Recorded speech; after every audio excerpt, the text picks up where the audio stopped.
Speaker, I rise to speak to Private Members Bill C-226, which has been brought forward to this House by the member from Fleetwood, Port Kells. Before I begin my speech, I would like to quickly congratulate two of my local hockey teams. Firstly, the Penticton Vs, who will be advancing to the next round of playoffs in their first year of the WHL, as well as the Princeton Posse, who are currently playing in the championship series and truly define how small towns make for big hockey. Hear, hear. Returning to the legislation at hand, I'd like to congratulate the member on bringing forward this legislation.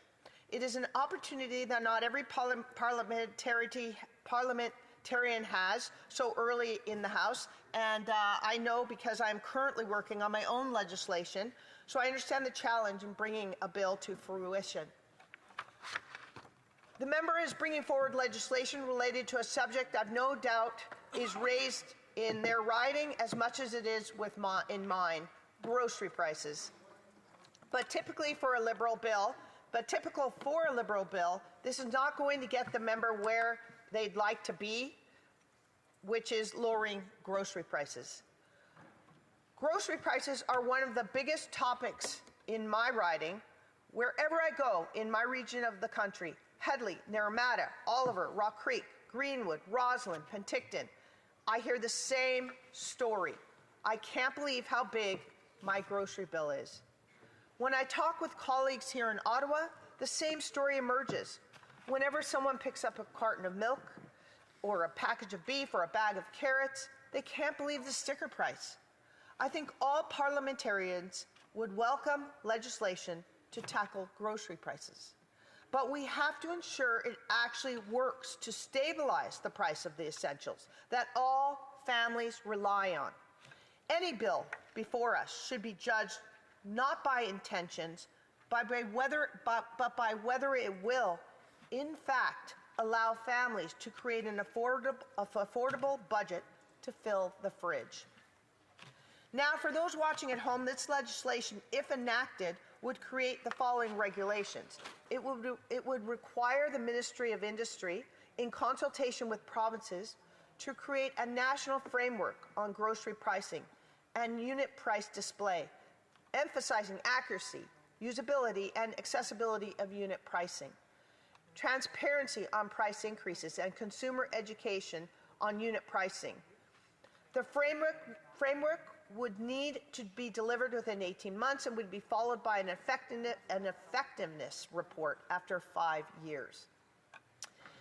I do believe the member's intention with this system is to create a greater transparency in pricing for consumers, which, of course, I appreciate.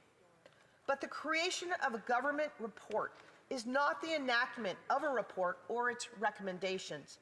Ultimately, while the minister's office will be asked to create a report outlining standards, there's no enforcement mechanism.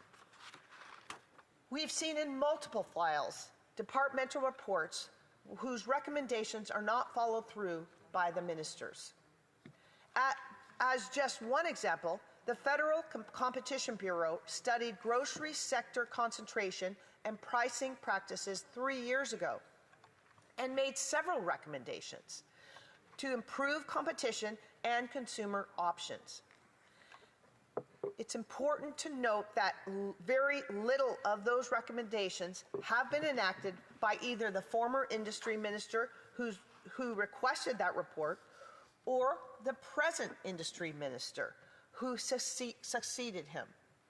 There is also the fact that the federal government lacks jurisdiction over grocery pricing, which is ultimately the province's territory. There's nothing here in this legislation that lends an understanding of how that gap would be bridged. But ultimately, if these challenges could be overcome, I would ask how transparent this Liberal government is willing to be about the added cost to grocery pricing. Families in my riding understand that global events like COVID, the war on Ukraine, Iraq, or tariffs affect food prices. But they see less of the government agricultural red tape the domestic plastic packaging rules, or the domestic fuel standards tax. These are all choices of this government that add unnecessary costs, cent by cent, to a family's grocery bills. Is this Liberal government willing to make it clearer how their own policies raise the price of Canadian-made food? Considering this is the Liberal government that championed carbon taxes for years while ignoring the impact on families, I have my doubts. Working to undo these unnecessary taxes, fees, and red tape would enable this Parliament to act in ways that let families actually see savings. All of the Liberal policies I reference are a necessary added cost to the price on the shelf or the freezer of the local grocery store. I recently surveyed my rural communities across my riding about their experiences with grocery prices. I'd like to take an opportunity to bring some of their voices to this debate as well. Norma from Greenwood wrote to me saying that as a senior with celiac, it's ever more expensive for food and pensions aren't keeping pace with the rest of the increase in food, gas, and power. Norma raises a good point here, that with the costs of groceries certainly impacting young families, with many mouths to feed, those on fixed incomes or who live with dietary requirements or limitations on working ability find it equally difficult to ensure an affordable and nutritious meal. Affording a nutritious meal is something they can put part of a paycheck towards and not a credit card. Dee in Princeton wrote, encourage people to shop at local producers and grow their own food. Having just been in the opening of our farmers market and to a hunters fundraiser this past weekend, I could not agree more. Reducing costs for farmers, growers, hunters, and anglers to create more local fruits, vegetables, meat, and fish is a point raised often on this side of the House and is especially important in rural Canada. Lastly, Simon in Castlegars wrote to me, breaking down monopolistic entities that have an oversized control over the food supply chain might be a better way to reduce the costs. Finding ways to reduce market dominance of the 5 major grocery chains and spur more competition and smaller sized operations were also part of the Competition Bureau's report that I mentioned earlier, and which this government has still not acted on 3 years later. As a former small business owner, I always want to see us paving the way for more options for residents to buy healthy, local, affordable food. If this legislation provided a path forward to remove unnecessary taxes, fees, and red tape that push up domestic food costs, I've no doubt this House would swiftly support it. But relying on reporting mechanisms is not the guarantee we need to spur real action on food prices.